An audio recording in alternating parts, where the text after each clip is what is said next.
Olá, seja muito bem-vindo, seja muito bem-vinda ao Nada Trivial. Hoje é quinta-feira, dia de Turma do Fundão, e a gente continua com a nossa série Neurociência Encontra Grandes Pedagogos. Na verdade, hoje é o último vídeo e a gente vai terminar com chave de ouro de uma coisa assim um tanto quanto arriscada da minha parte, porque se tem coisa que pode ser nada trivial, é o trabalho desse pedagogo que a gente vai trazer para discutir hoje.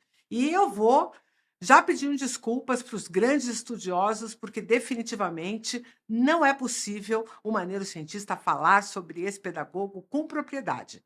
Paulo Freire não foi qualquer pedagogo, ele definitivamente tinha a oportunidade de ter levado esse país para um outro nível, mas definitivamente não foi isso que aconteceu. Haja visto que em 1963, quando ele inicia seus trabalhos de alfabetização de adultos no Rio Grande do Norte, nós fomos, no ano seguinte, atropelados por um golpe militar. Então, nada do que era libertário, nada do que era empoderador, nada do que era possível naquela época tomou rumo depois que os militares assumiram a educação desse país, né? E a gente voltou para a velha e boa cartilha do vovô viu a uva, né? Mas definitivamente, o trabalho de Paulo Freire teve grande impacto, não só porque ele trabalhava com uma ideia mais ampla sobre educação, tratando a questão direta da produção de um indivíduo potente, de um cidadão que pudesse operar dentro das suas potencialidades em sociedade, não apenas ficasse repetindo padrões de comportamento para atender às necessidades do mundo do trabalho, né? E quando ele justamente chegava mais próximo das pessoas mais vulneráveis e mais humildes, ele realmente ali praticava o máximo da sua empatia e reconhecia o lugar onde as pessoas estavam para entregar a elas os estímulos, as oportunidades que faziam sentido dentro da história de cada uma dessas pessoas. Então, ele se recusou a trabalhar a alfabetização de adultos usando as velhas e boas cartilhas, né? Que faziam menção muito mais à ideia da repetição dos fonemas a partir dos sons, né? Então, o caminho suave tinha lá a letra A, depois a B, e aí B com A é Bá, B com E é Bé, B com E Bi. Eu fui alfabetizada dessa forma, né? Porque eu sou dos anos 70, então realmente eu fui educada no auge, né, do regime militar, e a educação, a alfabetização que eu recebi tem muito a ver com essa história dos fonemas que iam na sequência do alfabeto. Veja, não há sentido nenhum, nem no alfabeto, nem na sequência do alfabeto para o processo de aprendizado de alfabetização. O mais importante é que a gente reconheça os sons que estão em cada uma dessas palavras. E, portanto, eu entro em contato com palavras, com contextos que são próximos a mim, que são coisas que eu vivo cotidianamente, são palavras que eu repito à exaustão, vai ser muito mais fácil reconhecer esses sons e depois atribuir a eles valores gráficos. E foi exatamente nisso que o Paulo Freire investiu quando ele iniciou seu processo de alfabetização de adultos no estado do Rio Grande do Norte e conseguiu um feito tido como impossível naquela época. Em 40 horas, ele conseguiu alfabetizar adultos que não tinham tido oportunidade até aquele tempo de conseguir acesso ao letramento. E a gente sabe o valor que tem você alfabetizar pessoas para que elas exerçam os seus direitos de cidadão. Né? Aquela época, nós tínhamos cerca de 40% da população brasileira analfabeta. Né? Passou o regime militar, não foi possível fazer o Plano Nacional de Alfabetização que o Freire tinha proposto, que já tinha formado, inclusive, multiplicadores, já tinha 20.000 postos de alfabetização de adultos preparados para entrar em ação, alguns já estavam funcionando quando os militares resolvem destruir tudo aquilo.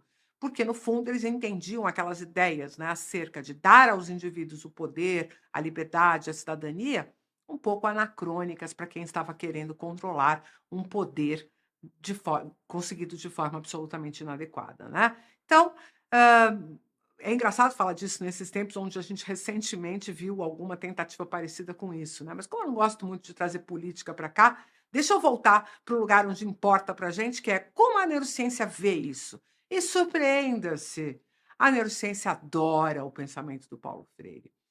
Para adultos, sem sombra de dúvida, porque se você oferece estímulos para um adulto que não estão relacionados às necessidades que ele tem cotidianamente, você não vai ter atenção dele, você não vai ter o foco dele. E como é muito difícil, o processo de alfabetização é um processo lento, onde você tem que adquirir uma porção de recursos novos, se esse indivíduo está tomado pela sua vida, pelas suas necessidades, pelo seu contexto, ele não vai conseguir se debruçar sobre aquilo profundamente, até conseguir definitivamente alcançar o mínimo de proficiência que dê a ele a percepção de que ele pode continuar, porque ele vai alcançar. Muito pelo contrário. Quando você estimula o adulto de forma que ele não tenha o foco, a disciplina para poder se debruçar sobre algum tipo de estímulo, algum tipo de interferência, o resultado é muito pequeno. Por quê? Porque ele está absolutamente perdido no meio às suas necessidades cotidianas, né? Especialmente se você está falando de uma população vulnerável, que precisa pensar no que ela vai comer hoje, né? Então, não trazer elementos e não trazer discussões que estejam associadas ao cotidiano dessas pessoas faz valor nenhum. Agora, também para crianças nós devemos pensar sobre o valor do pensamento do Freire. Por quê? Porque, igualmente, se a gente sistematiza uma aquisição de conteúdo sem que haja curiosidade, sem que essa criança realmente queira compreender como que aqueles sinais gráficos podem ser interpretados e geram palavras que estão no cotidiano dessa criança, o interesse dela também vai ser diminuído.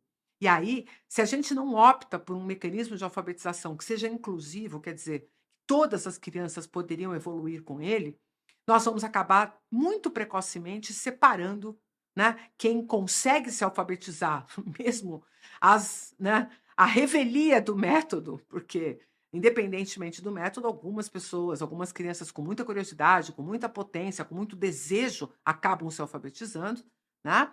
E outras que não têm tanto interesse, num método que não é tão bom, elas acabam capotando, né? Acabam não tendo uma boa performance.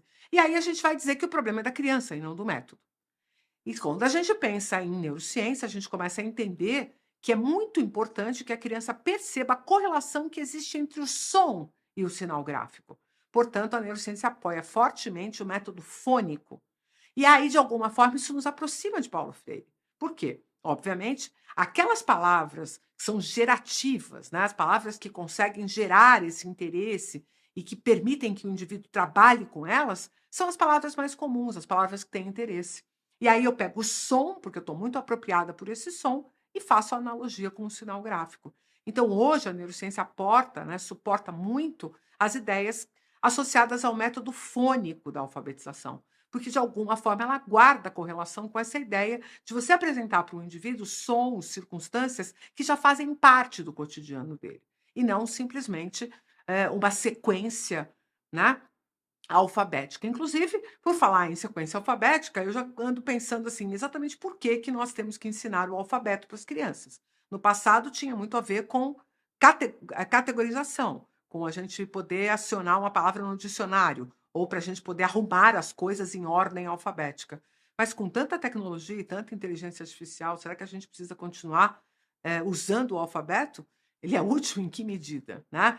Veja, seria muito mais importante durante o processo de alfabetização que a letra B de bola estivesse próxima da letra P de pato, porque os sons são muito parecidos, os formatos são parecidos e são comparações que a criança deveria conseguir fazer muito precocemente, com uma pequena nuance da diferença sonora, que ela pode observar no movimento de boca. Por isso, no método fônico, a gente usa muitos movimentos orais para mostrar para a criança esses sons, e depois as similaridades dos sinais gráficos precisam ficar melhor elaboradas.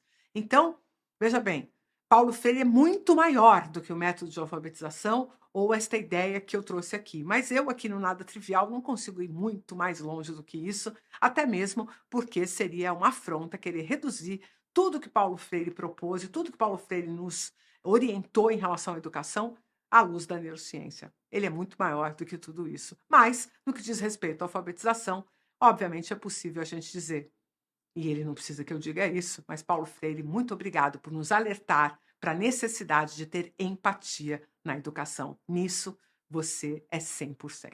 Muito obrigado pela sua atenção nesse vídeo, espero que você tenha gostado, espero que você compartilhe com os apaixonados pelo Freire e também compartilhe com aqueles que não têm a menor ideia do papel do Freire na nossa sociedade, mas que andam falando besteira por aí, que precisam da luz do conhecimento para que eles parem de achar que Paulo Freire foi um libertário, maluco, anarquista. Na verdade, ele queria mesmo ter uma sociedade justa. E a gente ainda não conseguiu, mas vamos continuar lutando por ela. Um grande abraço E eu te vejo no próximo.